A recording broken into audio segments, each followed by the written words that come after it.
You didn't come in your fatigues. Oh. Hi, everyone. First of all, I'm going to start out by saying that this is definitely not something to bash the military, and I'm not bashing VA. I went into the military at a very young age. I didn't know what I wanted to do with my life, and I didn't know what I wanted to do in college. And I thought that would give me a great opportunity to grow and find the right way to not only help my country, but to find a goal and a passion that I had that I could carry forward after I left the military. I went to basic training, and as a fairly petite person, even members of my family weren't very sure if I would make it in the military. Lots thought, oh yeah, okay, sure, you're gonna make it through. But I've always been a very resilient person and decided that I'm gonna do this because I want to do and be challenged and do something that no one thinks that I could do. So I made it through basic, and then I went to my advanced individualized training, which was Patriot Missile Systems. And I was part of the first Gulf War. And it was something that I'm very proud of, and I'm very proud of wearing that uniform, and regardless of what happened to me while I was in the military, I would put that uniform on again, regardless. The day I arrived to my permanent duty station, I checked in, and the female that checked me in through what's called S4, which is who basically spreads you out through all the different units and let you know. In my type of the military, it was called a battery, and I was told which battery I was going to. I was then informed, well, we're really sorry, she said, I'm sorry to tell you this, but I feel like I need to tell you, you might want to be careful at top. So basically, a top is the highest ranking non-commissioned officer in the unit. And so I was told who was going to assault me before it ever even happened. The advice I was given was find a boyfriend as soon as you can, and that'll make him stay away from you. And I did that for a while, and it worked for short periods of time, but quickly, similar with things with children that are abused, there's a grooming process, and you're pulled away from your comfort zone. You're also out, once you sign a contract, you sign on that line, and you don't have a choice of when you can leave and saying no. You simply follow an order and you do what you're told. And I was, at one point in time, moved to the CQ office, which is basically where headquarters is, which is where the captain and the first sergeant work. And that was where things started to change for me. I was approached on several occasions, and the way that I was approached and groomed changed very gradually over a period of time, and turned into horrible comments, which then turned into inappropriate grabbing and touching, which then ended up in multiple rapes that occurred while I was in the military. When you're in the military, at that point in time, I was in the early 90s, and coming forward and saying that someone is mistreating you or someone had done you wrong, you didn't do it because you were stigmatized and you were told this is your fault and you were the one that brought this on. And at that point in time, I knew, how am I going to be able to figure out how to live and survive until I can get out of here and I can go home? And I really went into survival mode. And for me, that turned into an eating disorder. And I was drinking a lot. I was doing anything I could do to escape. And it really affected the person that I was inside. It changed who I was and what I believed in. And I knew that my end of service was coming to fruition, but I was also extremely sick at the time. And the military, my psychiatrist, I had 3 different suicide attempts while I was in active duty, And finally, once they realized that they caught me with packages of quarters in my tennis shoes during physical training exercises, you get weighed and all of that sort of stuff. And they realized that I had a pretty serious problem with my eating disorder. They sent me to a facility that was close to my base, that was in Arizona. And I went and I was able to get a lot stronger at that point in time.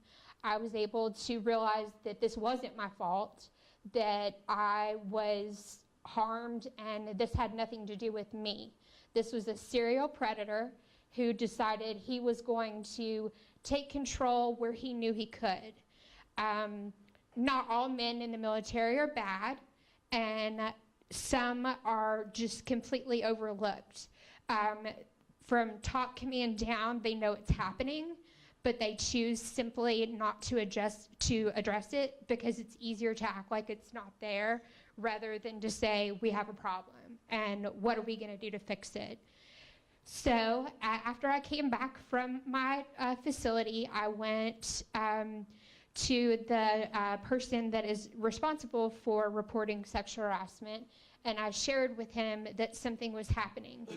I was very uncomfortable with trying to say the name of the person that did it, because lots of people knew something was wrong with me and they just couldn't put their finger on it. And eventually I did share his name, and instead of me being moved and me being seen as a victim, I was called horrible names. I was called names that are unspeakable and I wouldn't want to say in public in front of any of you by the second highest ranking officer in my unit. It was basically let me know that I was going to have to count down the days and hope that I was going to be able to make it out alive. I was told by many of the soldiers within my unit, how dare you do this, because you're breaking up what is our family. But they didn't realize what had been done to me and how it had damaged me. So after I reported it, I was sent through to the military police. I was forced to take lie detector tests. I was told that I was too emotionally damaged because I had an eating disorder for it to ever even go to a court martial. And I was given no justice whatsoever. I was sent home and I was screamed at as I was left by multiple people telling me, we're glad you're out of here, you're nothing but a troublemaker, and called me several names that no female should ever be called. So I got home and I was a very damaged person. I still continue to have problems sleeping, trusting people, and I didn't know how to live life after the military. I had lived such a structured life, and I knew that VA was someplace that I could go to get help. And it took me a really long time to even begin to be able to open up and discuss what had happened to me. And during the amount of time I was at VA, there was never any continuity of care. I was moved from doctor to doctor. I was given multiple diagnoses. I was changed from one therapist to the next. And once you've gone through a severe trauma, until you have a trust and get that camaraderie with someone that you feel safe with, it's very difficult to even open up a dialogue to even be able to discuss what's happening in your life. And luckily, I found a therapist that was there and available to help me. And the military has 2 locations in the United States that specialize in MST. As Andy Barr said, who is introducing legislation called the Military Save Act, said most people, when they hear MST, refer to it as Mountain Standard Time. They don't realize that military sexual trauma is what MST is. I had, my therapist was let go from the VA, and I was then rotated through a few other therapists that informed me that if I needed more help than coming every 4 weeks for therapy, I needed to go to the Rape Crisis Center in Lexington. And that appalled me, that when I signed on that dotted line, I thought VA was going to be there to help me and give me the things that I needed. And I was then told, well, now you need to go take resources away from people that are in your community to get the help that you need. And that infuriated me. Luckily, my psychiatrist, who informed me that my therapist that I once had was seeing patients out of her home, and she continued to do that for a long period of time, even up to this date. And that's what's helped keep me on the straight and narrow. I have a 9-year-old little girl, and I can honestly say that in my time in group, I've met so many different women. A majority of them are agoraphobic. They don't leave their homes. Like I had to get up and leave during the fatherhood panel earlier because loud voices and things like that tend to send me into kind of a panic attack. And I felt like I needed to remove myself from that. But there are so many women that turn to prostitution, drug abuse. There are so many different ways that people learn how to cope. And for me, when it came to an end was when I went to VA and I asked for a female doctor to see me. I was told that I had to wait until one came on duty. And it's not like women have not been in the military for many years. I'm called Mr. more than I'm called Mrs. when I go to VA. And finally, after I waited 9 hours and a female doctor saw me, they told me, "You're lucky that I'm here." That to me was a slap in the face. So I then I decided I'm going to call Frankfurt, and I'm going to call my state senator or my my state representative. And I got in contact with her, and she decided she was going to take this on, but she knew it was a federal issue and that this is something that had to be done on the federal side. So I was introduced to Congressman Barr, who I have had a meeting with, and he has started a bill called the Military Save Act, which will allow victims of MST to go outside of VA to get the quality of care that they need and to get services that they need that aren't being provided to them through the VA. And I'm hopeful here today that any of you that I don't know if any of you have been in the military, but if you have, or if you're interested in supporting this cause, to please get in contact with with any of the Kentucky senators or congressmen to let them know that you stand up for this. So many of us need this care, and if we're not given the quality of care, I'm one of the few that is able to come out and share my voice. So many end up dying.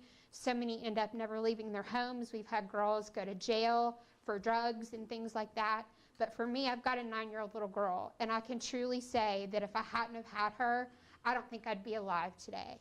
And this has now just kind of become a passion for me because there's so many women and men as well that are coming home from the military after this long process of war, and the numbers are rising. And President Obama is wanting this to come to a closure. And I'm hoping that this is going to be something that is going to help the victims so that as our young people that want to enter the military can go in and know that they can feel safe and they can go in and be a part of a family that can then lead them into good things that can happen down their life. So I'm just really happy that I'm here and share that story.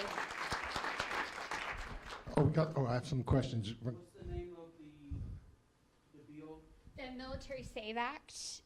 Congressman Andy Barr from Lexington is the one that's written it.